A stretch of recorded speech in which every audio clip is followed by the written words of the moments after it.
Mesdames, Messieurs, bonsoir et bienvenue au Grand Journal sur la télévision panafricaine. Tout de suite les titres. Au Sénégal, au Mali, les sanctions maintenues par la CEDEAO provoquent le courroux des routiers sénégalais. Ces mesures, selon leurs syndicats, vont exacerber leurs difficultés confrontées depuis qu'ils ne sont plus autorisés à faire entrer la marchandise à Bamako. Ces derniers, depuis la décision prise par les leaders de l'Afrique de l'Ouest, ne cessent de manifester leur mécontentement. Et puis, guerre en Ukraine, l'ONU prête à punir les 27 États africains qui n'ont pas apporté leur voix à l'Occident. L'ancienne ministre allemande Ursula von der Leyen, aujourd'hui présidente de la Commission de l'ONU, envisage une punition contre tous les États s'étant abstenus ou ayant voté contre. Plus de précisions dans quelques instants. Mesdames, Messieurs, c'est tout pour la vitrine.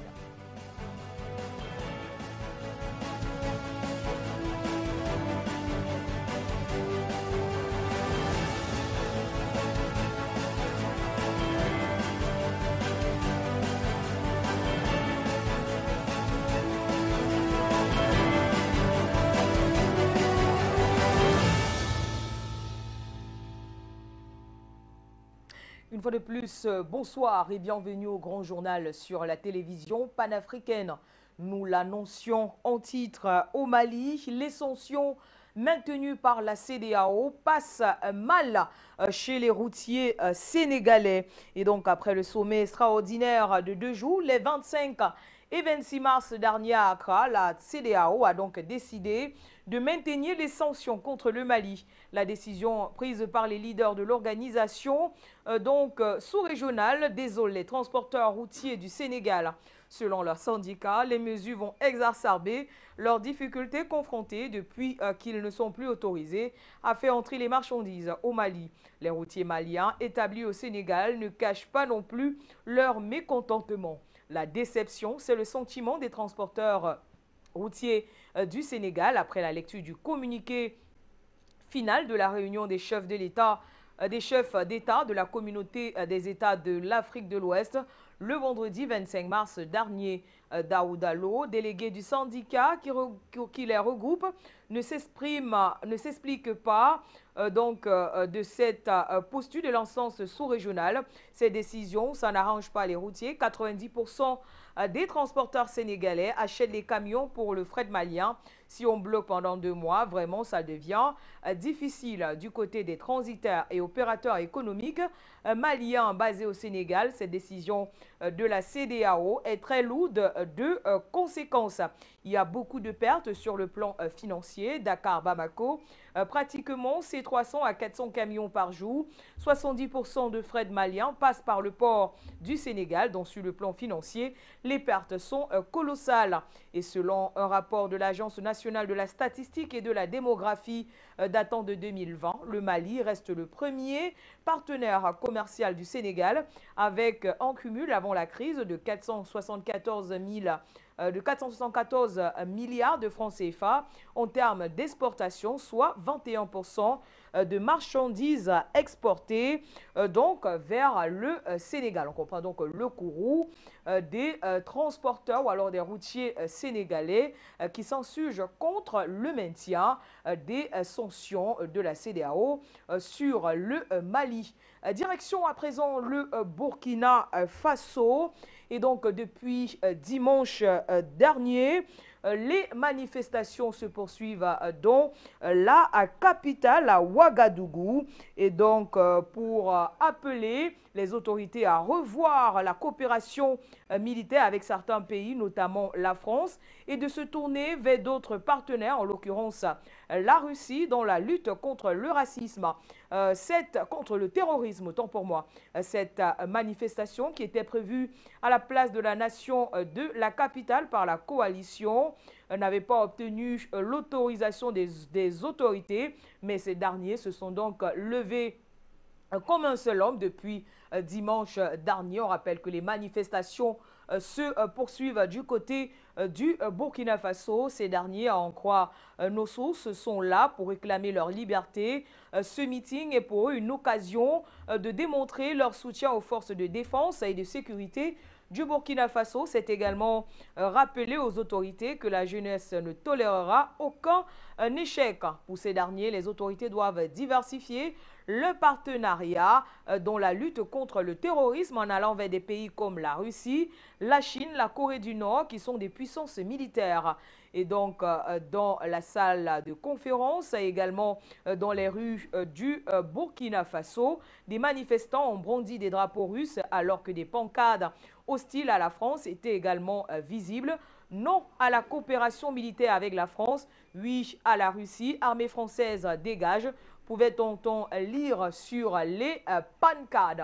Et donc, depuis dimanche dernier, le peuple burkinabé a donc décidé de descendre dans les rues de la capitale pour dire non à la coopération militaire avec la France et oui, avec les partenariats avec la Russie, la Chine ou encore la Corée du Nord.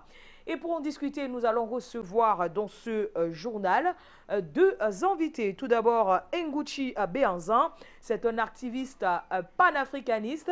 Ensuite, nous aurons Larba Israël Lompo, à qui nous disons bonsoir ce soir pour parler de cette actualité qui brûle du côté du Burkina Faso avec les manifestants qui ne cessent de dire non à la coopération militaire avec la France. Bonsoir, cher monsieur. Bonsoir, chers journalistes. Bonsoir à vous, aux téléspectateurs. Salutations à la communauté et salutations peuple africain. Alors, quelle est votre position par rapport à cette manifestation ou alors à ces manifestations, puisque les Burkinabés sont descendus dans les rues de la capitale pour manifester donc leur, on va dire leur désarroi face, bien sûr, à la coopération militaire avec la France? Bien évidemment que la confrérie des frères panafricains et la Ligue de défense noire africaine soutiennent cette mobilisation en faveur de l'appel à un partenariat avec la Russie et d'autres puissances militaires. Et nous rajoutons même qu'il faut demander des partenariats militaires et diplomatiques avec des pays comme le Venezuela, Cuba, etc., pour fragiliser un peu l'hégémonie française sur les terres africaines. Parce que vous savez, à un moment, ça fait plus de 70 ans que la France dit l'État français nous vend une formation des militaires africains et pourtant ça ne mène nulle part. On ne voit pas le résultat de ces formations que les Français diffèrent avec les militaires africains. Et surtout, le problème, c'est que l'État français ne cesse de vendre des solutions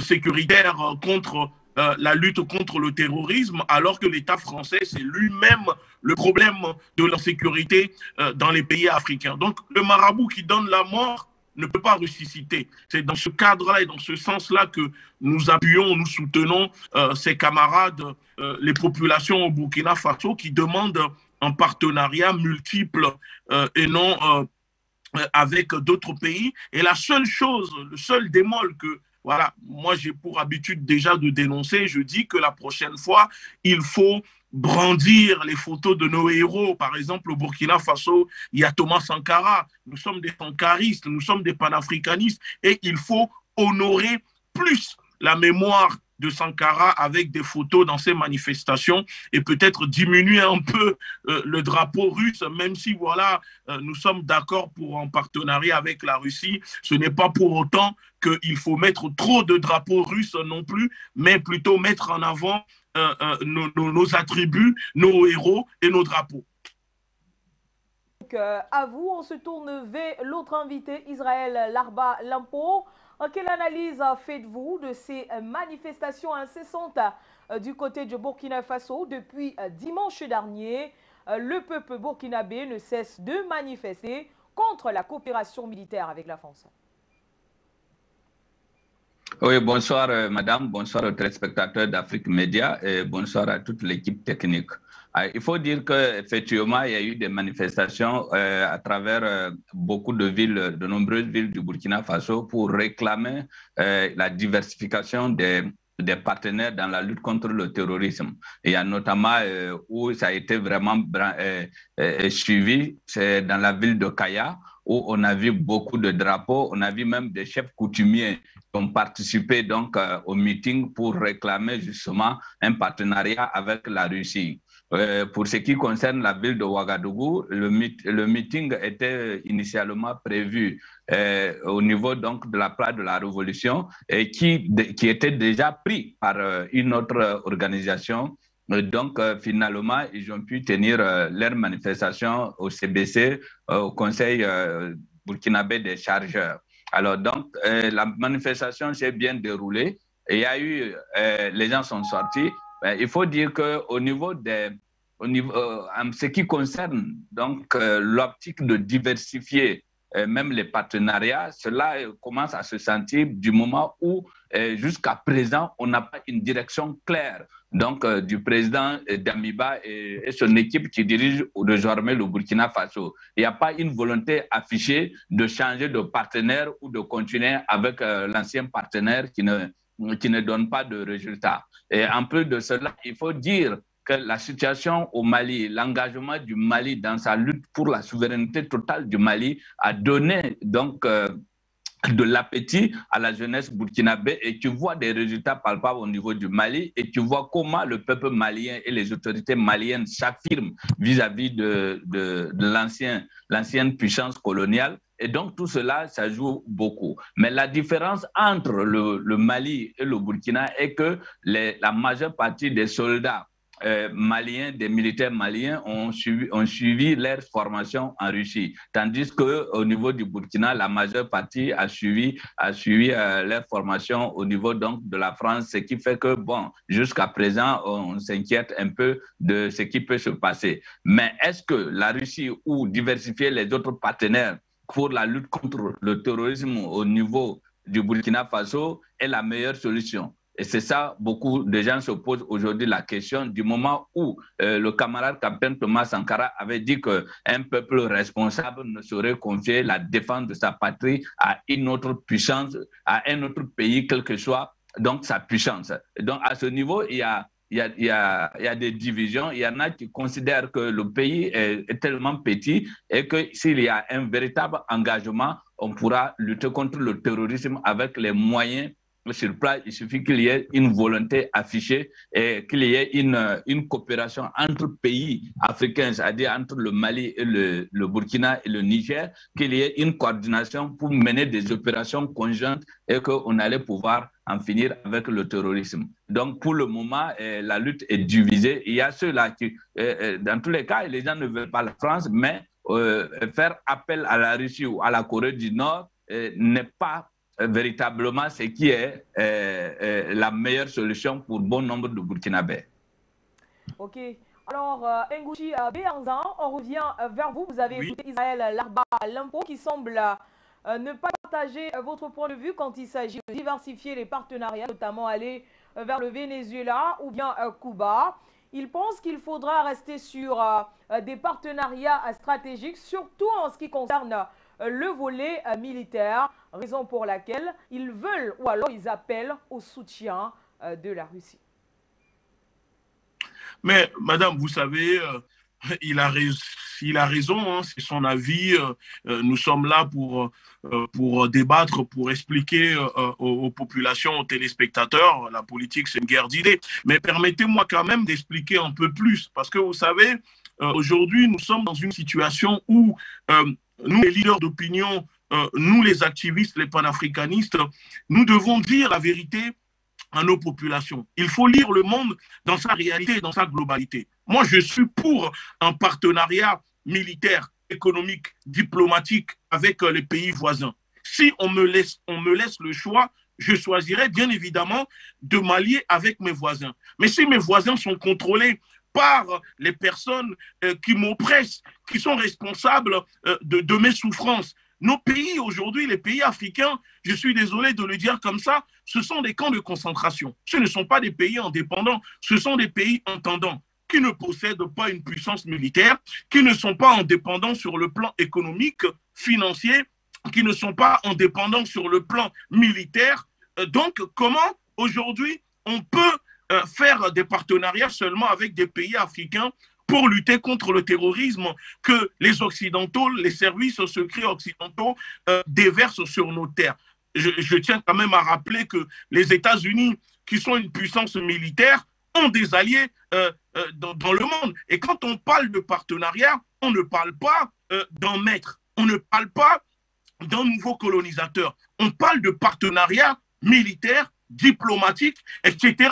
Je suis désolé, sur le plan diplomatique, quand on prend les pays africains sont isolés sur le plan international. À l'ONU, si ce n'est pas les vétos de la Russie, de la Chine, qui font que l'impérialisme ne peut pas venir bombarder, vous imaginez bien que nos pays ne sont pas indépendants et ne peuvent pas se défendre. Comment le Burkina Faso peut, par exemple, acquérir des hélicoptères, des avions de combat, des lance-roquettes, équiper les militaires si le Burkina Faso ne fait pas un partenariat militaire avec la Russie? On a vu comment l'État français empêchait au Mali l'armée malienne de se armer, de monter en puissance. Et je suis désolé, ça livrait des gilets pare-balles. Moi, j'étais au Mali, à Bamako, j'ai vu au commissariat les casques utilisés par les policiers maliens, c'était des casques des CRS français avec le drapeau bleu, blanc, rouge dessus. Nous sommes au Mali, un pays qui est censé être indépendant. Donc, quand on parle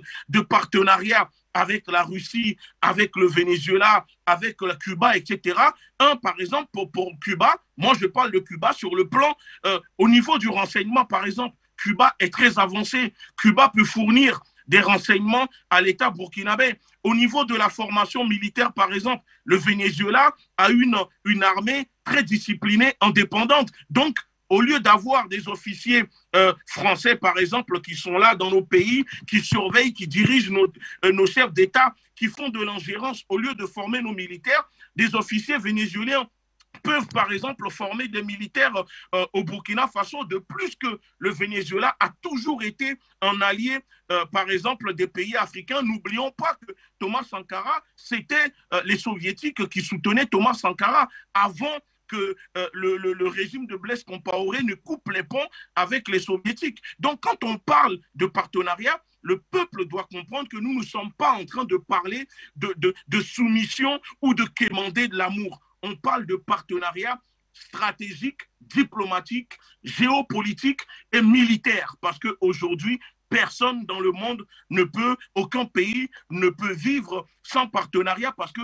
au niveau de l'Afrique, il n'y a pas de puissance régionale. La plupart des pays sont contrôlés par les entités extérieures, par la France ou par les États-Unis, et qui empêchent toute puissance régionale, militaire, économique au niveau de la sous-région qui est la CEDEAO, au niveau des pays francophones. Donc, pour casser cela, il faut aller vers d'autres partenaires, d'autres partenariats qui peuvent nous aider à acquérir du matériel, de l'armement et savoir comment nous défendre. Et si une fois que nous sommes autonomes et qu'on a la capacité, alors le Burkina Faso sera libre. Et on le voit qu'au Mali, c'est avec l'arrivée des Russes qui permet au gouvernement malien aujourd'hui de sécuriser des zones, de récupérer des zones, et ce n'est pas seulement avec les autres pays africains qui sont, je le cite, sous contrôle de l'État français. Merci à vous, cher monsieur. Rendez-vous dans nos prochaines éditions d'information. Le temps pour nous d'aller en RDC où Kinshasa veut intégrer la communauté de l'Afrique de l'Est. Une demande du président Félix Tshisekedi faite en 2019 pourrait donc se concrétiser dans les jours à venir. Quel intérêt pourrait donc tirer la RDC de cette adhésion? Voilà 3 ans que la République démocratique du Congo cherche à être un membre de la communauté économique de l'Afrique de l'Est. Une demande que le président Félix Tshisekedi avait fait début 2019 quand il est arrivé au pouvoir et qui pourrait se concrétiser dans les prochains jours. Durant le sommet extraordinaire des chefs d'État et de gouvernement de ce bloc économique qui s'est tenu en visioconférence, tout montrait d'ici peu que la RDC sera membre de cette organisation. Un vœu du président Félix Tshisekedi qui avait affirmé « Nous avons étudié 7 points des 10 qu'il fallait voir pour la vérification de l'admission de la RDC dans la communauté et nous progressons, a donc déclaré Peter Mutuku Matuki, le secrétaire général de la communauté est-africaine, lors du 18e sommet extraordinaire des chefs d'État et de gouvernement tenu le 22 décembre dernier. Les nombreux voyages du président Félix Tshisekedi en 2019 à la veille de son élection, notamment au Rwanda, en Ouganda et au Kenya, ont vraisemblablement abouti à une de ses promesses de campagne de 2018, l'admission de la RDC par la communauté d'Afrique de l'Est. Pour certains analystes, l'adhésion de la RDC à ce bloc est un avantage pour des pays ayant des déficits de certains secteurs. Et donc, a donc affirmé certains analystes au sujet de l'intégration de la RDC au sein des États de l'Afrique de l'Est.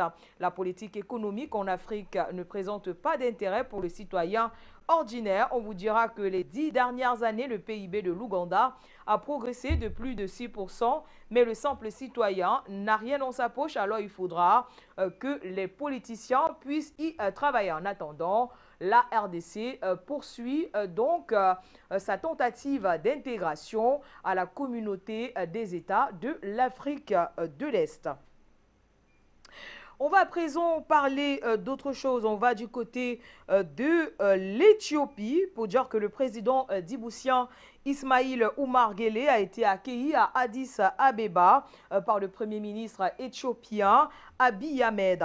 En visite d'État en Éthiopie pendant 2 jours, le chef d'État djiboutien devra donc s'entretenir avec son homologue sur des questions d'intérêt commun et également sur des accords entre les deux pays qui ont conclu des investissements communs et des accords conjoints dans le domaine des infrastructures ferroviaires, des télécommunications ou encore d'électricité.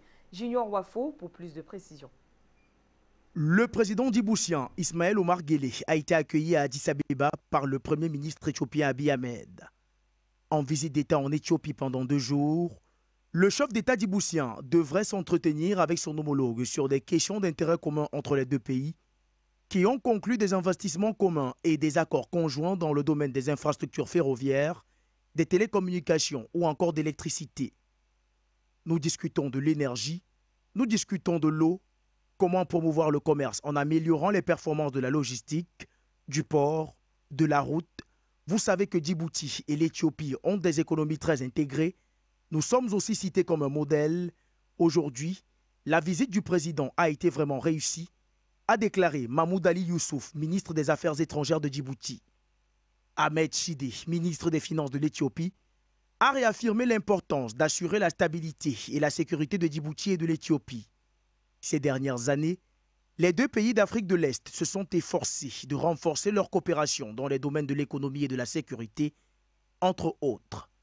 Pour rappel, le premier forum éthio-djiboutien sur les fruits et les légumes s'est tenu à Addis Abeba la semaine dernière. Merci à vous, Junior Wafo. Nous l'annoncions également en titre, guerre en Ukraine. L'ONU veut punir les 27 États africains qui n'ont pas soutenu l'Occident ou alors qui n'ont pas apporté leur voix à l'Occident en ce qui concerne la crise en Ukraine. Selon des sources au sein de l'Union européenne, l'ancienne ministre de la Défense allemande, devenue depuis 2019 présidente de la Commission, Ursula von der Leyen, envisage sérieusement de punir les États qui se sont abstenus ou voté contre la résolution présentée à l'ONU, a donc affirmé nos sources. Il faut punir les États qui se sont abstenus ou ont voté contre la résolution présentée à l'ONU en les sevrant de l'aide au développement. Vous êtes avec nous ou vous êtes contre nous. Il serait donc question de ne plus verser les aides au développement aux récalcitrants et de basculer les fonds vers les caisses de l'Union africaine pour le plus grand bonheur de Moussa Faki, président de la Commission, et le plus grand malheur des populations.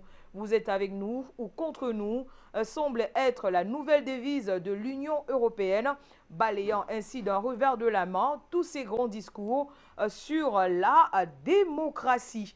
Et voilà donc l'information. L'Union européenne qui compte punir l'Afrique parce qu'elle a décidé de ne pas se prononcer ou alors de voter contre son projet présenté à l'ONU il y a quelques semaines au sujet de la guerre en Ukraine.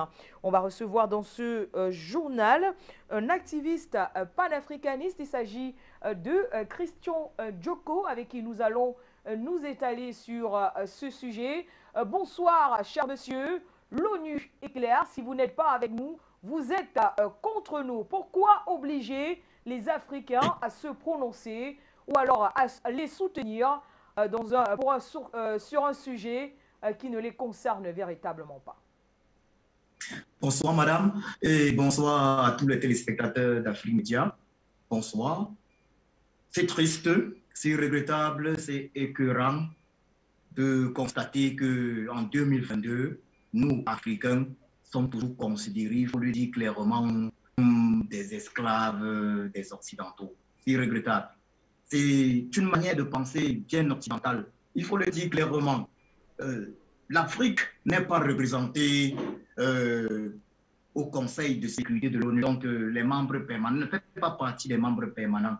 Et là, il faut déjà se poser une question. Pourquoi est-ce que l'Afrique ne fait pas partie des membres permanents du Conseil de sécurité de l'ONU? Il y a là cette envie de maintenir l'Afrique sous un joug colonial, le joug colonial occidental, parce qu'il faut le dire clairement, on a parlé des indépendances dans les années 60, mais il est triste de le dire et de le constater. Les pays africains jusqu'ici ne sont pas indépendants. Les dirigeants africains qui n'ont pas soutenu, il faut le dire, les pays occidentaux à l'ONU contre la Russie aujourd'hui se retrouvent dans une situation délicate, ce qui n'est pas normal.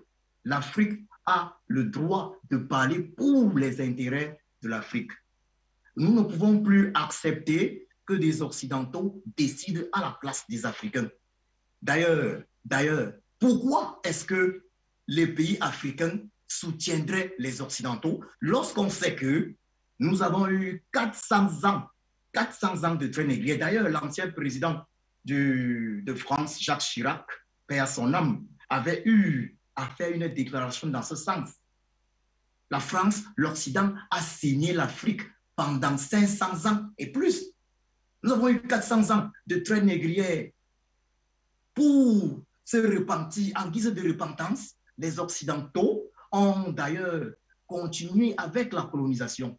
Ils se sont rassemblés ici à Berlin en novembre 1884, de novembre 1884 à février 1885 pour se partager l'Afrique. Ils se sont partagés l'Afrique contrairement à ce qu'ils ont fait dans les pays asiatiques. En ce qui concerne l'Afrique, ils ont divisé les multiples royaumes et empires qui existaient en Afrique. Vous voyez, en Asie, la Chine était un empire, il y avait plusieurs empires qui n'ont pas été touchés, mais en Afrique, ils ont vraiment utilisé la méthode de diviser pour mieux régner. On ne doit pas être surpris de ce dont l'Afrique aujourd'hui souffre. L'Afrique souffre de mots tels que le tribalisme qui tire l'origine de ce partage de l'Afrique par les Occidentaux. Après la Deuxième Guerre mondiale, il y a eu le plan Marshall. Le plan Marshall a permis de reconstruire les pays occidentaux et même des pays asiatiques tels que le Japon et même la Corée du Sud. La question est, pourquoi est-ce que les pays africains ou les colonies africaines n'ont pas bénéficié de ce plan Marshall alors que les Africains sont morts par milliers pour aider la France, ce pays occidental, à se libérer du cruel nazisme, alors que le général de Gaulle avait fait le tour de l'Afrique pour quémander l'aide des Africains en contrepartie de véritable indépendance. Pourquoi est-ce que les Africains n'ont pas bénéficié du plan Marshall? Aujourd'hui, les Africains prennent conscience et il faut le dire, c'est une très bonne nouvelle de constater que les pays africains ont réagi de cette façon, je dirais même positive, parce que les pays africains en réalité sont sous le contrôle. Ils sont sous le contrôle de l'Occident. Il faut le dire clairement. L'Union africaine est sous le contrôle de l'Occident. On n'a qu'à voir avec la manière dont certains responsables, anciens responsables de l'armée française se permettent de dire dans des chaînes de télévision qu'ils ont projeté et planifié l'assassinat du président Assimi Goïta. Vous voyez qu'ils font ce qu'ils veulent en Afrique. Ils ne tolèrent pas que nous, Africains, puissions dire pour une fois non, nous ne vous soutenons pas. Je tiens à rappeler ceci, même si la Russie n'est pas un pays frère pour l'Afrique, il faut dire que la Russie est le pays qui nous a soutenus, qui a soutenu les pays africains pendant les années de lutte, les années 60 de lutte pour nos indépendances. Il faut dire que la Russie, d'ailleurs, à l'époque du tsar, le tsar Pierre le Grand, le tsar Pierre le Grand avait acheté un Camerounais. Lui avait acheté, il faut le dire clairement, le tsar Pierre le Grand, les hommes du tsar Pierre le Grand avaient acheté un Camerounais, Abraham Hannibal, qui avait été enlevé, il avait été capturé dans la zone du Logone au Cameroun et vendu à Constantinople en Turquie et par la suite racheté par les hommes du tsar Pierre le Grand. Le tsar Pierre le Grand qui avait pour intention de démontrer à cette époque-là, c'était 1703, à cette époque, il avait pour intention de démontrer aux Occidentaux que l'homme noir était aussi intelligent que l'homme blanc. C'était la période de la traite négrière. Abraham Hannibal n'avait que 7 ans. Et le tsar de Russie, l'empereur russe Pierre le Grand, fait à l'époque du Camerounais, Abraham Hannibal, son secrétaire particulier, son secrétaire personnel. Il l'éduque et il envoie par la suite faire des études d'ingénieur en France afin de démontrer aux Occidentaux esclavagistes que l'homme noir est aussi intelligent que l'homme blanc. Abraham Hannibal revient de France avec un diplôme d'ingénieur et il est par la suite nommé un général chef de l'armée impériale russe. Vous voyez l'histoire. Merci donc à vous, Christian Djoko, pour ces analyses. Certainement, ce sujet fera l'objet d'un débat et vous serez conviés à table pour pouvoir, bien sûr, étayer toutes vos connaissances concernant cette décision de l'ONU de vouloir punir les 27 pays africains qui ont voté donc contre ou alors qui se sont abstenus en ce qui concerne la décision de l'ONU de punir la Russie dans le conflit avec l'Ukraine. On va refermer ce journal avec cette information concernant la Turquie qui se tourne de plus en plus vers l'Afrique. Bien qu'écourtée fin février par la guerre en Ukraine, la nouvelle tournée africaine de Recep Tayyip Erdogan met en lumière les ambitions d'Ankara. En l'espace de 2 décennies, la Turquie a démultiplié tous azimuts les liens diplomatiques, culturels et commerciaux avec l'Afrique. Plus récemment, elle s'est imposée comme un partenaire militaire stratégique en assurant par la même occasion des débouchés à ses drones de combat. Donc, il se rapproche de plus en plus de l'Afrique, le président Erdogan. Et pour en discuter, nous allons recevoir dans ce journal Gamal Abina, internationaliste, avec qui nous allons discuter autour de cette information. Bonsoir Gamal Abina. Alors, comment est-ce que la Turquie a-t-elle réussi à s'imposer en Afrique? Bien, c'est une politique qui a été voulue d'abord par l'AKP, donc de M. Erdogan, quand ils sont arrivés au pouvoir en 2002. Ils ont développé tous azimuts plusieurs éléments pour créer des liens essentiels avec l'Afrique. Alors, il y a un contexte géopolitique qui intervient dedans. Il y a une tradition turque qui tournait plutôt le dos à l'Afrique, qui était plutôt intéressée par le Moyen-Orient. Mais aujourd'hui, on a donc un pays la Turquie, qui est sous embargo, littéralement économique, enfin sous sanction économique plutôt par embargo, par rapport à des positions qui n'ont pas beaucoup plu au Moyen-Orient et particulièrement en Europe occidentale. Les Turcs se sont tournés au Moyen-Orient, mais aussi vers l'Afrique. Alors depuis à peu près Il faut compter une vingtaine d'années, il y a un développement du soft power, donc des écoles turques qui s'installent en Afrique, un développement tous azimuts en matière d'ambassades, qui est 48 ambassades ouvertes, si je ne me trompe pas. Il y a plus de près de 50 destinations africaines desservies par Turkish Airlines, donc une énorme force de frappe en termes de développement de la relation turco-africaine. Mais surtout, il y a, de la part des Turcs, de diversifier leurs approvisionnements et de diversifier évidemment leur vente de produits finis. Particulièrement, on a beaucoup des drones actuellement turcs qui ont fait la différence en Éthiopie, puisqu'ils ont permis au bout d'une semaine de réduire la rébellion du Tigré, mais pas seulement. Il y a aussi une intervention des drones, je crois, au Mali, il me semble. Il y a un soutien objectif des Turcs sur la Libye par rapport à la question du gouvernement élu démocratiquement en Libye à Tripoli. Donc les Turcs ont empêché une invasion de Haftar. Et surtout, il y a un rapport avec les Turcs très très ancien par rapport à l'Afrique du Nord qui est lié à cette nouvelle culture ottomane qui est en train de s'installer. Donc la Turquie était très implantée en Afrique du Nord traditionnellement par rapport au califat turc, a perdu beaucoup avec la conquête coloniale française, mais a décidé de revenir en Afrique, d'abord par l'Afrique du Nord, c'est vrai, mais ensuite par l'Afrique subsaharienne, sur des relations de développement, de co-développement et des relations d'interdépendance militaire surtout. Ils sont en train d'installer beaucoup de relations économiques et militaires. Ils investissent massivement. Les Turcs ont un échange, je crois, annuel de plus de 50 milliards, ça a été considérable avec l'Afrique. Ont tenu 3 sommets importants, dont le dernier récemment au mois de décembre, sommet Turquie-Afrique. Ils sont en concurrence directe, évidemment, avec les Russes, mais pas seulement, avec les Chinois de soi et avec les Occidentaux. Alors la place étant largement laissée vacante par des pays occidentaux qui ont montré leur faiblesse, voire leur absence totale de volonté de développement ou de co-développement des pays africains, bien les Turcs ils arrivent avec une image beaucoup plus positive. D'abord parce que ce n'est pas un empire colonial, et surtout parce qu'Erdogan, qui a besoin effectivement d'une relation apaisée avec l'Afrique, a besoin aussi d'investir, de diversifier son économie, durement frappée par une dévalorisation de sa monnaie, la lire turque, qui a été dévaluée de pratiquement 60% en un an avec l'attaque de la finance américaine pour sanctionner les Turcs d'avoir acheté des S-400 aux Russes. Donc les Turcs sont très présents, ils sont aussi présents sur le terrain diplomatique, ils démontrent cela avec l'histoire de la crise ukrainienne.